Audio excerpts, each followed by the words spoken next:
Fight Club là một tác phẩm điện ảnh của đạo diễn David Fincher, được ra mắt vào năm 1999 với sự tham gia diễn xuất của Edward Norton và Brad Pitt. Đây là bộ phim được nhiều nhà phê bình đánh giá là xuất sắc nhất trong sự nghiệp làm phim kéo dài hơn 4 thập kỷ của đạo diễn David Fincher, và cũng là một trong những phim kinh điển nhất của thập niên 1990. Đến tận bây giờ, hơn 20 năm sau ngày ra mắt, Fight Club đã trở thành một biểu tượng của những phim cult classic có ảnh hưởng sâu rộng đến văn hóa đại chúng, và đặc biệt là những thông điệp của bộ phim vẫn còn nguyên giá trị cho đến hiện tại. Chào mừng các bạn đã quay trở lại với Way to Weird Movie, và ngày hôm nay chúng mình sẽ cùng tìm hiểu những thông điệp ý nghĩa mà Fight Club muốn truyền tải.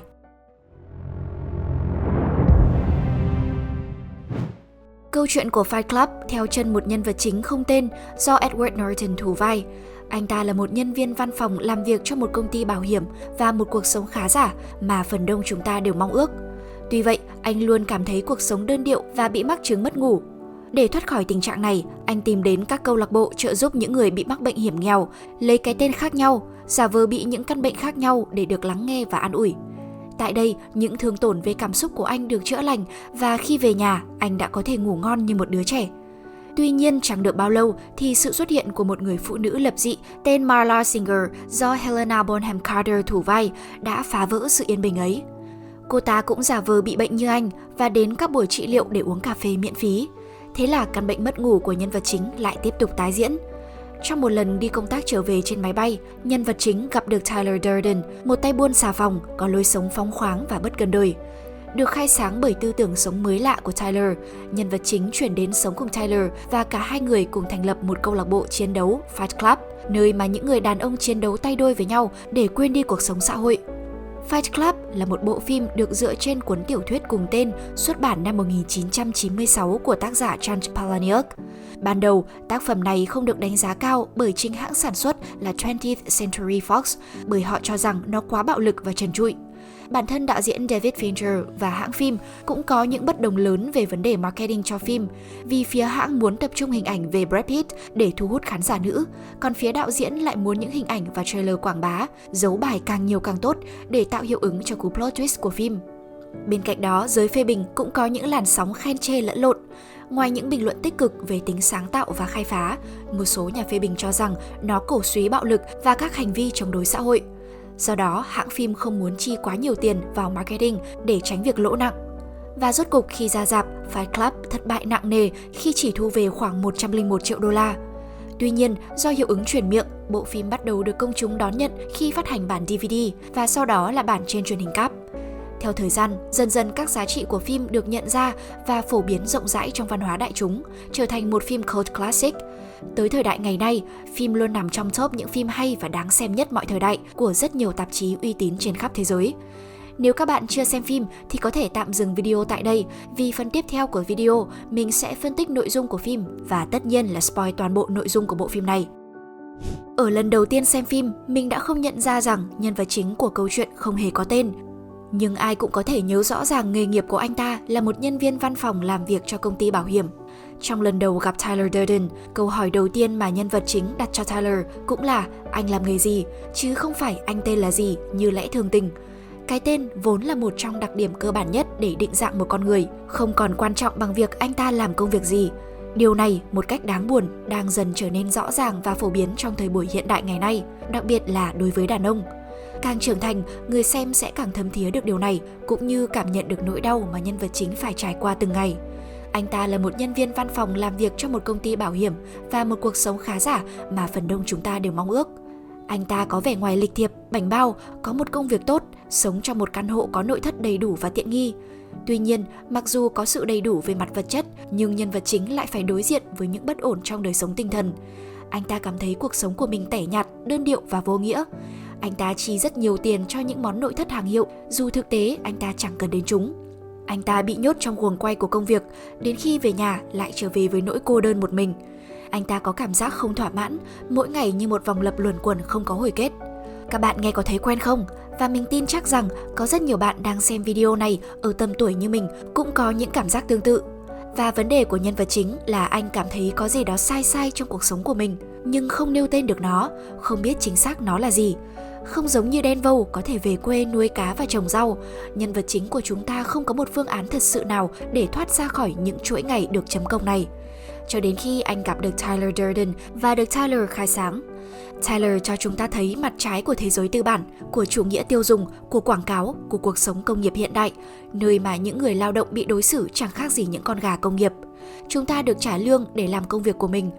Chính chúng ta đang ngộ nhận rằng chúng ta sở hữu công việc này, nhưng thật ra chính công việc này đang sở hữu chúng ta, về không chỉ là thời gian hơn 8 giờ mỗi ngày mà còn là về thể chất và tinh thần. Không biết các bạn đã từng trải nghiệm điều này chưa, nhưng nhóm bạn cấp 3 của mình khi học lớp đã đùa bằng cách gọi nhau bằng chức vụ, nghề nghiệp hiện tại của nhau. Bác sĩ, thầy giáo, giám đốc marketing, thiếu úy, trưởng phòng, thay vì gọi tên của nhau. Mặc dù chỉ là trò đùa, nhưng rõ ràng rằng sau khi ra trường và đi làm, việc chúng ta làm công việc gì, kiếm được bao nhiêu tiền trở nên quan trọng đến mức định nghĩa bản thân chúng ta. Nhất là vào dịp Tết, khi những người quen cũ có dịp gặp lại, chúng ta nhận được rất nhiều câu hỏi. Dạo này đang làm công việc gì rồi? Lương có cao không? Nhưng sự thật đáng buồn là không phải ai hỏi câu này đều thật sự quan tâm. Rất nhiều người hỏi những câu hỏi về nghề nghiệp, thu nhập này để đánh giá chúng ta, xem chúng ta có đáng được quan tâm và tôn trọng hay không. Đặc biệt là trong thời buổi hiện đại, đối với đàn ông, điều này càng quan trọng. Trai tài, gái sắc, tiền bạc trở thành thước đo cho giá trị của một người đàn ông trong xã hội này. Như trong Breaking Bad, phân cảnh này cũng để thể hiện quan điểm tương tự về gánh nặng và trách nhiệm của người đàn ông. Khi Walter White từ chối tiếp tục nấu ma túy đá, Gus nói với Walter White rằng người đàn ông phải chu cấp cho gia đình, kể cả khi không được tôn trọng và yêu thương. Anh ta chỉ đơn giản chịu đựng nó. Anh ta làm điều này bởi vì anh ta là đàn ông. Áp lực của đồng tiền, của cuộc sống, của những chuẩn mực xã hội đặt lên vai người đàn ông sẽ dễ dàng khiến kể cả những chàng trai rắn giỏi nhất phải gục ngã. Đây không phải là trăn trở của nhân vật chính, của Tyler Durden, mà còn là trăn trở chung của cánh đàn ông thời hiện đại.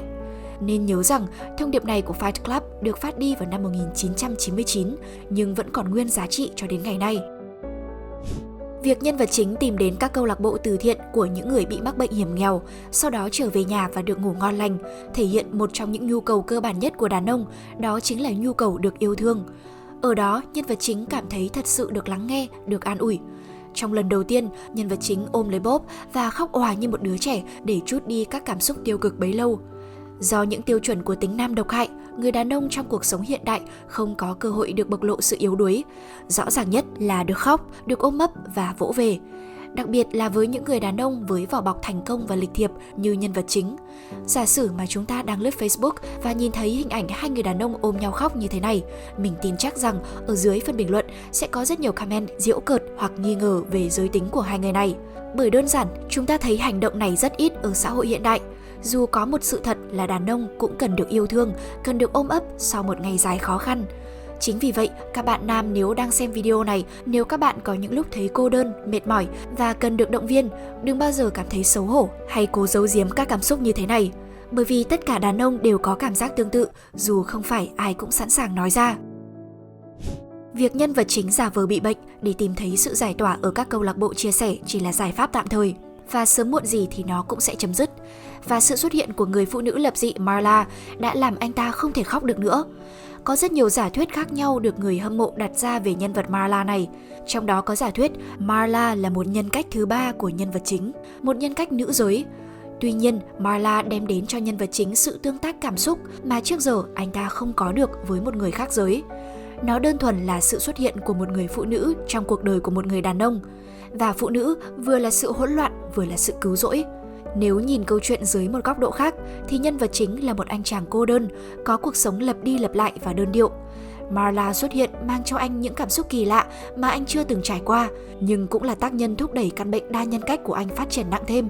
Ở cuối phim, Marla giúp nhân vật chính xác nhận căn bệnh đa nhân cách của mình và ở phân cảnh cuối cùng, anh ta thừa nhận tình cảm với Marla. Đồng thời cũng thừa nhận những việc làm của Tyler Durden chính là của mình, từ đó đánh dấu sự trưởng thành của người đàn ông. Đó chính là sự hỗn loạn và sự cứu rỗi mà một người phụ nữ có thể mang đến cho một người đàn ông. Tyler Durden là nhân vật được thủ vai bởi Brad Pitt, một nam thần của Hollywood đang trong thời kỳ đỉnh cao. Tyler cũng được xem là một trong những nhân vật nam hấp dẫn nhất trong lịch sử điện ảnh. Anh ta sở hữu mọi thứ mà nhân vật chính hay mọi người đàn ông mơ ước. Vẻ ngoài đẹp trai, phong trần, tính tình phóng khoáng, không bị trói buộc bởi các quy tắc đạo đức xã hội. Anh ta bạo lực, mạnh mẽ, giỏi thao túng tâm lý, là một nhà lãnh đạo và làm tình giỏi. Phụ nữ muốn ngủ cùng với anh ta, còn đàn ông muốn trở thành anh ta. Nhưng vấn đề thực sự của nhân vật hoàn hảo này là anh ta không có thật. Anh ta chỉ là hình chiếu trong tâm lý của nhân vật chính. Nói cách khác, anh ta là tất cả những gì nhân vật chính muốn trở thành nhưng không có can đảm để trở thành. Tyler không chỉ cho nhân vật chính thấy mà tất cả chúng ta thấy rằng các quảng cáo trên TV đang tạo ra cho chúng ta những ảo tưởng về một xã hội văn minh đang làm mờ đi những đặc trưng của sự nam tính cổ điển. Không chỉ nhìn ra được vấn đề của những người đàn ông, những áp lực mà nhân vật chính phải chịu đựng, Tyler vượt trội vì đề xuất được một giải pháp, đó chính là bạo lực. Hai người ban đầu cùng thành lập Fight Club và tiếp sau đó là Project Mayhem. Những người đàn ông lạc lối được triệu tập dưới quan điểm của Tyler, một thủ lĩnh, một con sói đầu đàn thực sự. Đối với nhân vật chính, Tyler không chỉ là một người bạn, một thủ lĩnh dẫn dắt anh đi qua cuộc khủng hoảng tinh thần, mà còn mang hình bóng của người cha mà nhân vật chính đã không có. Nhân vật chính được nuôi lớn bởi người mẹ vì cha anh đã bỏ đi từ khi anh còn nhỏ. Có thể đó cũng là một trong những lý do dẫn đến sự lạc lối của nhân vật chính. Fight Club được thành lập như một nơi để hai người đàn ông trần trụi lao vào nhau và đánh đấm để được thỏa mãn. Mục đích của Fight Club không phải là nơi giao lưu võ thuật như những sàn đấu khác, mà là nơi đàn ông tạm quên đi vị trí xã hội để tìm về bản năng nguyên thủy của mình, đó chính là bạo lực. Ở thế giới văn minh, bạo lực là điều cấm kỵ, nhưng trong quá khứ, nó từng là thước đo sự nam tính của người đàn ông.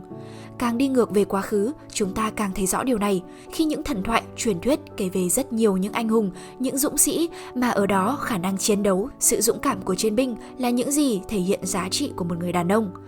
Nếu đi xa thêm nữa về thời nguyên thủy, vai trò của người phụ nữ là hái lượm, còn của người đàn ông là săn bắn. Điều này càng thể hiện tính bạo lực. Fight Club chưa bao giờ là một tác phẩm cổ vũ bạo lực. Nó cho chúng ta thấy việc kìm nén người đàn ông như một chiếc lò xo có thể tạo ra phản ứng bật lại như thế nào. Và cũng cho thấy những mặt hạn chế của tính nam độc hại, đặc biệt là bạo lực. Mặc dù mỗi cuộc đấu của Fight Club, máu và những vết thương là điều không thể tránh khỏi, nhưng mục đích của mỗi người tham gia đều không phải là tổn thương đối phương, mà là tự tổn thương bản thân để đặt mình vào giới hạn. Tuy nhiên, trong một lần lên sàn, nhân vật chính đã đánh Angel Face bị thương rất nặng. Dù không thực sự rõ ràng, nhưng chúng ta cũng thấy rằng bản năng nguyên thủy, phần con của một con người khi bị kích động rất khó có thể kiềm chế được. Và bạo lực chắc chắn không phải là cách để giải quyết vấn đề.